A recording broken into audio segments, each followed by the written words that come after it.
vous occupez au sein du ministère des Armées, de l'agence Innovation Défense notamment, pour accueillir les projets qui ont un intérêt de défense pour le ministère. Quel est votre rôle exactement? Au sein de l'agence de l'innovation de défense, qui est là pour fédérer l'ensemble de la démarche d'innovation du ministère, on a une cellule plus particulière qui va travailler sur tout ce qui est innovation ouverte. Donc aller chercher dans le monde civil des solutions qui pourraient avoir le bon goût de répondre à des besoins du monde militaire, à des besoins qu'il n'a peut-être même pas encore conscience d'avoir. Donc c'est bien l'objectif d'aller chercher dans le monde civil. Pour faciliter finalement cet accès à toute entreprise qui peut avoir des idées, nous avons une structure qui s'appelle le guichet unique, qui permet de dire à toute entreprise, si vous avez potentiellement une idée ou une solution à nous proposer, venez nous voir. Notre métier, ça va être de, à partir de la solution que vous nous proposez, déterminer le problème que ça pourrait résoudre au sein du ministère des Armées. Dans le contexte que nous connaissons, ce qui se passe outre-Atlantique, le conflit en Ukraine, également au Proche-Orient, est-ce qu'il y a peut-être des tensions particulières qui vous rendent de plus attentifs par rapport à ces innovations? Notre vocation, c'est d'être prêt tout le temps. Donc finalement, le contexte géopolitique, évidemment, on va s'en inspirer. Enfin, il n'y a pas besoin d'être grand clair pour vous dire que les drones ont évolué. On avait déjà travaillé sur ce genre de domaine avant. Nous, notre idée, c'est vraiment de préparer l'avenir.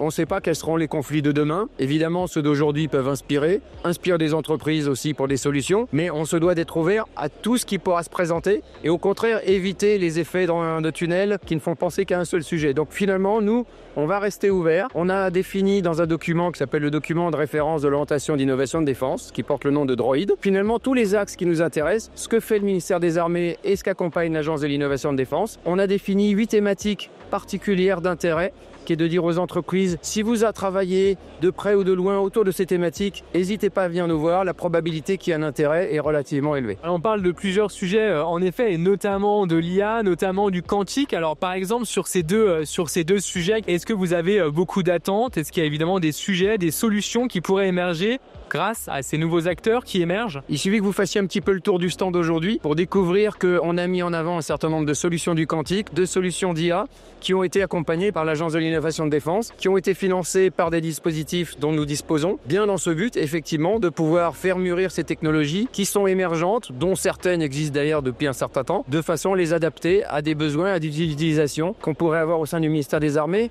sans oublier que quand on travaille avec des entreprises, on ne va sûrement pas oublier le fait qu'il y ait des besoins civils, puisqu'il est très important qu'une entreprise qui travaille avec nous ait également des marchés dans l'industrie civile, puisque c'est quand même ça aussi qui la fera vivre.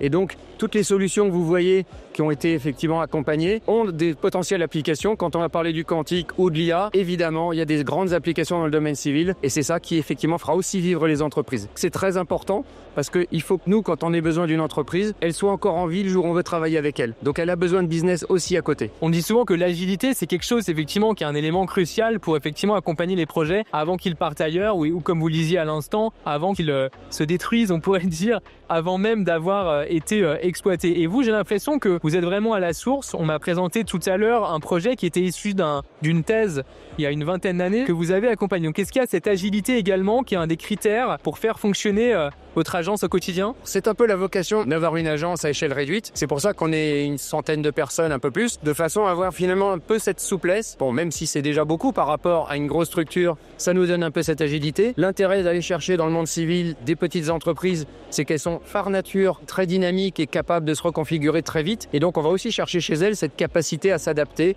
à se reconfigurer. On est capable de compenser très tôt avec une entreprise, l'accompagner sur des thèses, continuer à l'accompagner. Et ce qu'il faut bien voir quand on accompagne une entreprise, c'est bien dans une logique de partenariat. On n'est pas là pour faire un one-shot et puis avoir fait un coup. Si on commence à travailler avec une entreprise, c'est dans une optique qu'à terme, la solution qu'elle développe puisse être incorporée et utilisée dans les armées. C'est vraiment un mariage à long terme quand on travaille avec une entreprise. On dit beaucoup que les guerres de demain, d'aujourd'hui également, seront de plus en plus axées sur une guerre de l'information, une guerre technologique également. Est-ce que vous avez aussi une vision sur l'évolution des types de conflits qu'on pourra avoir à traiter aujourd'hui en France? Alors là, je dépasse un petit peu mon cœur de métier. La stratégie géopolitique, c'est franchement pas dans mon domaine. Par contre, vous avez dû entendre parler de la Red Team, qui a été effectivement accompagnée par l'agence de l'innovation de défense, qui était bien là pour essayer d'ouvrir les esprits à différents conflits du futur. C'est d'une façon de regarder différemment quels seront les futurs conflits. Il n'y a pas que l'information, il y a d'autres choses qui peuvent émerger et ça peut nous inspirer aussi sur les solutions qu'on peut regarder et avoir un avis positif